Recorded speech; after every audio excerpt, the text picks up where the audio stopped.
Bismillahirrahmanirrahim. La haula wala quwata illa billah. Ya baik, assalamualaikum teman-teman. Kembali lagi bersama gua Widi di HD. Jadi apa kabar kalian semua? Apakah kalian baik-baik aja? Gua harap kalian baik-baik aja ya, biar selalu bisa nontonin channel gua. Dan pada video kali ini gua akan menjelaskan ke kalian, jangan lakukan hal ini pada Yamaha R25 kesayangan kalian, bre. Untuk kesehatan Yamaha R25 kalian. Terlebih lagi kalau misalnya yang baru pegang Yamaha R25 atau baru beli atau emang baru melihara, semoga info ini bisa bermanfaat. I'm begging you, so put your love in us, baby. Wadidi, wahade, wadidi, hade. Jangan lupa like dan subscribe. Jadi buat teman-teman sekalian, yang pertama, jangan pernah naruh apapun di jok belakang motor R25 kalian. Karena apa? Karena di situ tempatnya kiprok, dimana kiprok yang R25 kan gampang banget overheat ataupun panas banget ya, dan butuh sirkulasi udara, dimana itu sebenarnya udah panas banget, kedap ketutup ya, sirkulasi udaranya dikit. Kalau misal kalian naruh barang, apalagi yang mudah terbakar, kayak misalnya kalian ngide nih, kayak gua dulu pernah ya, untung gak terjadi apa-apa, ngide jas hujan plastik ditaruh situ. Apalagi ya, pokoknya jangan sampai kayak jas hujan plastik atau jas hujan yang kecil ya, mau itu karet atau apa, ataupun tas obeng. Sebaiknya kalau misal kalian mau taruh kunci-kunci kecil peralatan itu, kalian bisa taruh di bawah jok ya, kan itu ada lengkungan kayak gitu dan ada karetnya. Itu bisa jadi untuk tempat obeng dan jok teman-teman. Karena dulu itu ada kasus dimana jok belakang Yamaha R25 itu kebakar, entah karena overheat masalah kelistrikan di bagian kiprok, atau memang ada naruh sesuatu di apa namanya tuh, di bagian jok belakang gitu teman-teman. Jadi harap hati-hati aja, jangan sampai terjadi yang enggak kan. Ditambah lagi, kalau misalnya kalian udah lepas spakbor belakang, otomatis pakai tilt ID ataupun apa ya, cuman dikasih fiber doang si tutup bautnya, otomatis kan itu gampang banget kotor ya di bagian rongga di bawah atau heatsink dari kiprok itu sendiri. Sebaiknya itu rutin dibersihkan, karena kalau misalnya kotor itu bisa bikin kiprok kita overheat juga dan voltase turun biasanya. Tapi jangan lihat voltase di voltmeter gue ya, karena ini nggak akurat. Gitulah kira-kira. Wow, ini kemana nih? Nice. Dan untuk selanjutnya, jangan asal modifikasi, terutama di bagian dua ini. Yang pertama kelistrikan, yang kedua knalpot. Kita bahas knalpot dulu deh ya, kalau kelistrikan kan udah umum. Nah, kenapa sih bang jangan asal ganti-ganti knalpot? Terlebih lagi kalau misal kalian baru dari knalpot standar, header standar ke knalpot full system yang racing ya, itu jangan asal ganti. Terutama di bagian header harus ada untuk sensor CO nya. Jadi untuk tempat kabel sensor CO jangan sampai nggak ada di bagian headernya, karena ada beberapa yang masih ngejual header Yamaha R25 tanpa sensor itu, lubang sensor. Jadi kan nantinya juga jadi malfungsi ya, bakal berebet dan sebagainya untuk Yamaha R25 kalian. Ini keren deh Toyota ini. Dan lagi kalau misalnya kalian baru ganti dari knalpot standar ke knalpot full system, jangan lupa untuk setting CO. Setting CO itu gimana bang? Setting CO itu pakai alat hardware yang disambungkan ke ECU, nanti ngebaca dan kita bisa setting lewat situ ya. Fungsinya tuh kayak kita setting karbu lah. Ibarat kata kita gimana sih keluarnya bensin sama anginnya gimana, seperti itu kira-kira. Cuman ini diinjek, harus disambung lewat software dan hardware kayak perangkat komputer kayak gitulah. Nah, untuk setting CO sendiri nggak bisa asal juga, bre. Jadi kalian harus pastikan knalpotnya udah terpasang rapi, baru setting CO. Setting CO itu disesuaikan lagi, jangan sampai keborosan, jangan sampai keiritan. Jadi gimana caranya biar bahan bakar yang dikeluarkan ataupun dibakar di MR25 itu dengan knalpot yang kalian pasang itu sesuai, biar gak ada istilah ngempos lah tenaganya atau kurang di bagian atasnya dan sebagainya. Seperti itulah kira-kira. Sedangkan untuk di bagian kelistrikan, jangan kalian modif asal-asalan, terutama jangan beli part karena tergiur harga murah ya. Sebaiknya kalian beli spare part kelistrikan yang pasti-pasti aja, kayak misalnya merek AES. Kalau untuk biled ataupun led alis kayak CR7 oke lah, karena udah dari lama juga. Apalagi ya, RTD, terus JPA itu oke banget. Karena apa? Karena khawatirnya kayak gini, bisa jadi kalian pasang led alis yang murah itu komponen-komponennya asal-asalan, nggak ada perangkat yang seharusnya. Nantinya takutnya, gila nantinya takut berimbas ke kelistrikan Yamaha R25 kalian. Atau mungkin untuk pemasangan di kabel alis, kan misalnya butuh kabel tambahan ya, itu harus pakai kabel yang tebal, jangan yang tipis, yang kecil lah. Karena kalau misalnya tipis kecil itu serabutnya dikit, kalau misalnya ada apa-apa gampang kebakar teman-teman. Kalau misalnya ada korsleting listrik ya, itu gampang kebakar. Sebelum mati ke sekring, biasanya kebakar duluan kalau misalnya kabel kecil. Seperti itulah kira-kira. Dan itu ngaruh banget, entah kebakar atau enggak, atau komponennya yang mungkin error, ada apa ya namanya, komponen kelistrikan yang mungkin malfungsi atau korslet. Karena emang kalian beli cari murah, ya hati-hati aja, itu bisa berimbas ke arus pengisian kelistrikan Yamaha R25, yaitu kiprok, spool, kabel body dan sebagainya. Dimana kalau misalnya udah ngarah ke situ, bisa kena kode 46, bisa kena drop aki, overcharge dan sebagainya teman-teman. Terus selanjutnya juga harus ini ya, jangan sampai menghiraukan untuk ngecek tekanan angin ban dan juga kondisi ban. Karena apa? Itu berguna banget untuk kita, terutama ini motor itu lumayan kenceng ya untuk daily sebenarnya, walaupun masih dikata mocil memang karena hanya 250 cc, tapi untuk harian itu motor ini terkencang di jalan teman-teman. Ibarat kata ya rata-rata yang pakai harian mentok-mentok di 250 cc. Alhasil orang lain speeding, kita lebih kencang dari mereka. Seperti itu kira-kira.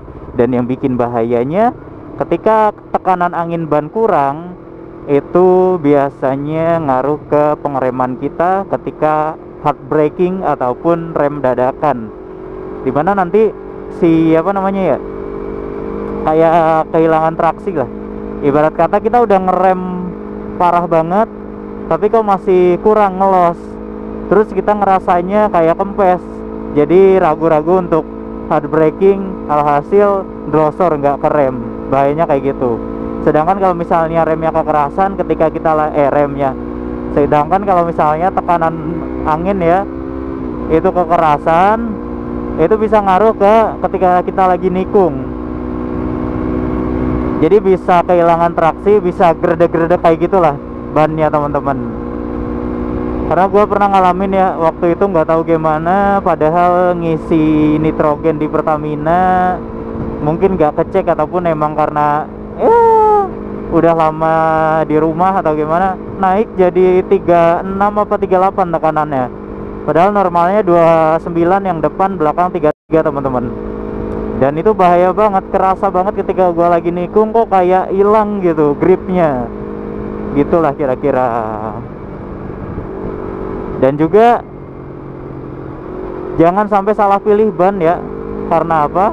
Kalau misalnya kita salah pilih ban, gak cocok untuk ngebut, gak cocok untuk nikung, itu bahaya juga. Kita lagi ngebut gini, ngerem dadakan, tahu-tahu slide, ya gitulah. Jadi mending ibarat kata ngeluarin budget lebih mahal sedikit. Sorry, apaan anjir.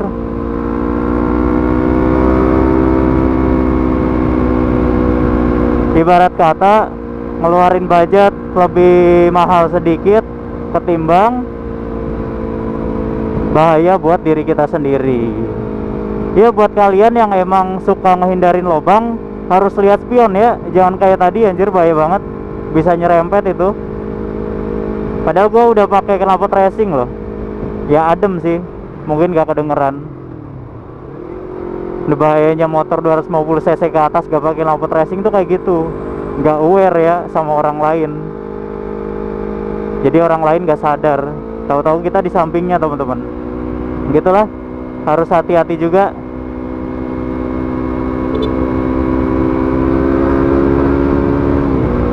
Lalu selanjutnya dari situ apalagi ya? Satu lagi tadi apa gua lupa skripnya anjir.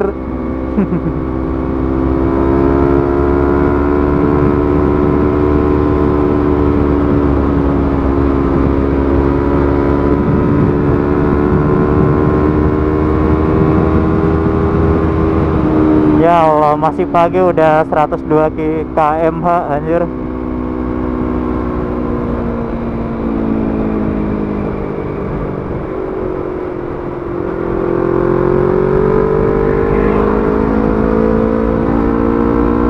Riding pagi-pagi begini ada kabut, enak banget ya. Cahayanya seger bre.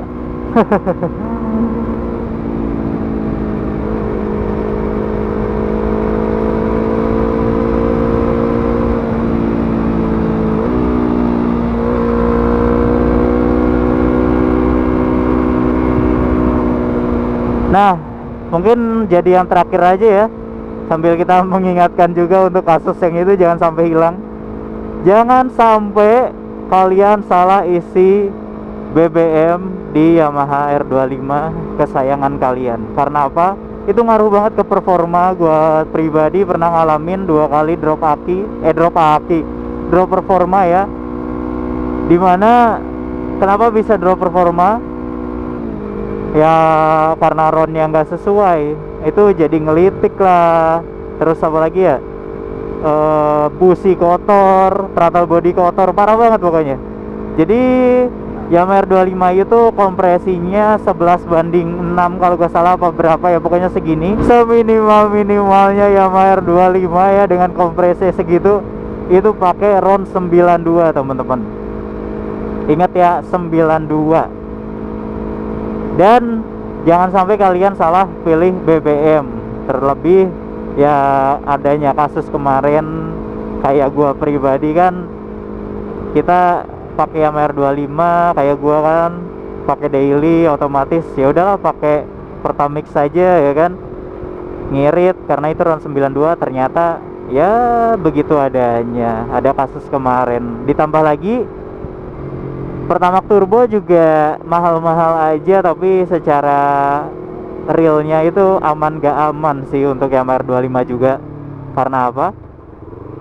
Dikarenakan perturbo itu kan ditawarkan RON 98, tapi ada tim balap yang memang punya alat ukur RON. Itu mereka sebelum balap itu beli BBM dengan alat ukur RON-nya tersebut. Jadi ketika dicek di lapangan, realnya perturbo itu dapatnya cuma di angka 91, 92. Oke lah, kalau misalnya kita dapat di 92 masih aman teman-teman. Tapi kalau misalnya kita dapatnya yang di 91, ya sama aja bikin motor kalian itu sakit perlahan menurut gua sih. Jadi sebisa mungkin kalau misalnya kalian di kota kalian itu ada, di kota teman-teman itu ada pom lain ya kan, sebaiknya sih isi ke pom swasta aja ya. Wow, ini cuacanya agak dingin, jadi agak naik. RPM ya di speedometer gua. Sebaiknya kalau misalnya ada pom swasta di kota kalian, ya mending beralih aja dulu sampai Pertamina itu ya berubah menjadi lebih baik ke depannya, lebih transparan untuk si kandungan bensinnya dan lebih bersih lagi ya, harapan gua, karena kaya akan sulfur. Sulfurnya berbanding parah banget sih. Dari Shell itu cuma 50, sedangkan di Pertamina sekitar 500-an anjir untuk Pertamix kalau nggak salah ya, apa 400 gitu. Kan kotor banget tuh. Gitu lah kira-kira. Dan gua pribadi agak trauma ya. Selain drop performa, gua juga pernah nyedot bensin beberapa kali di Yamaha R25 gua, dan pada saat itu penggunaan masih pakai Pertamax. Itu birunya bener-bener gelap. Ya ada sih kalau misalnya dikecahayain di gitu kan, di terawang birunya kelihatan sih, tapi kalau semisal ditaruh di bawah itu gelap anjir. Jadi ya gitulah adanya, mengerikan kan.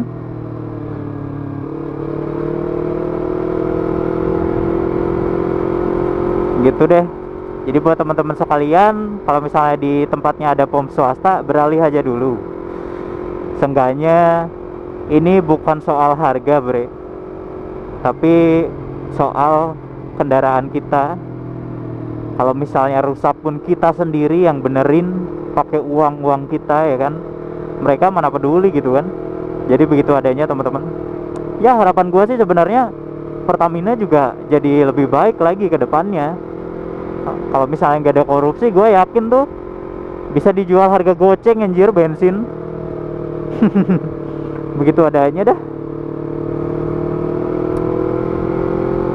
Ya gitu aja untuk pembahasan gue kali ini.